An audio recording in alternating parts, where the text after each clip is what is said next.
Okay, I'm Jeff Bailey. I studied from 1969 till 72 at Furzedown College of Education, as it was then, in Tooting, southwest London. Personally, I have a very low threshold of boredom. Nietzsche said, against boredom even the gods themselves struggle in vain.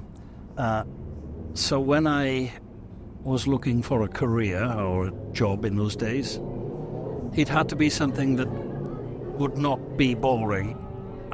Teaching is many things. It's not boring most of the time. There are boring bits of it when you're marking and all the rest of it, but nonetheless, it's a job that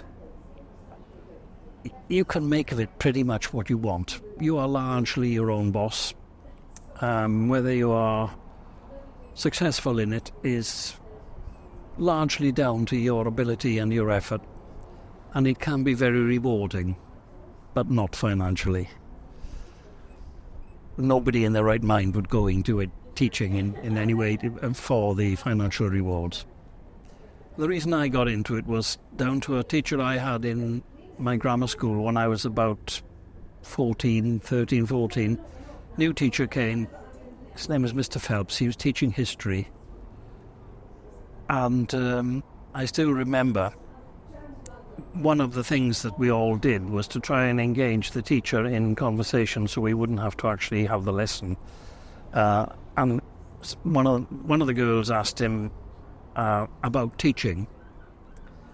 He was quite a casual teacher. He used to sit with his feet up on the desk and hands behind his head. And he said, well, the thing about teaching is, if you like it, and if you're any good at it, it's the best job in the world.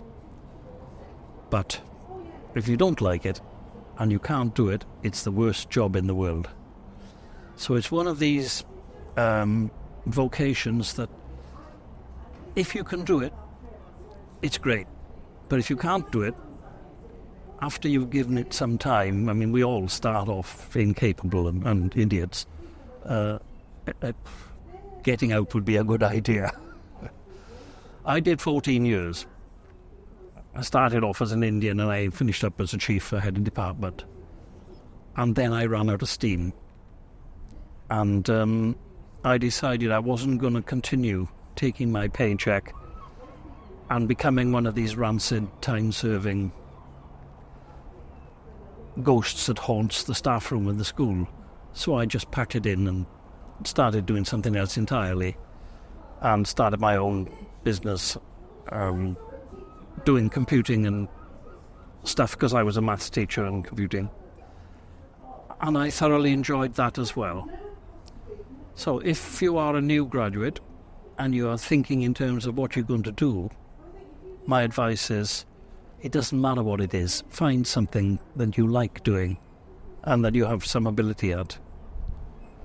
Don't worry about the finance. It's not important. You can spend most of your life doing this. Better to be doing something you like. Better still if you love it. That's my advice.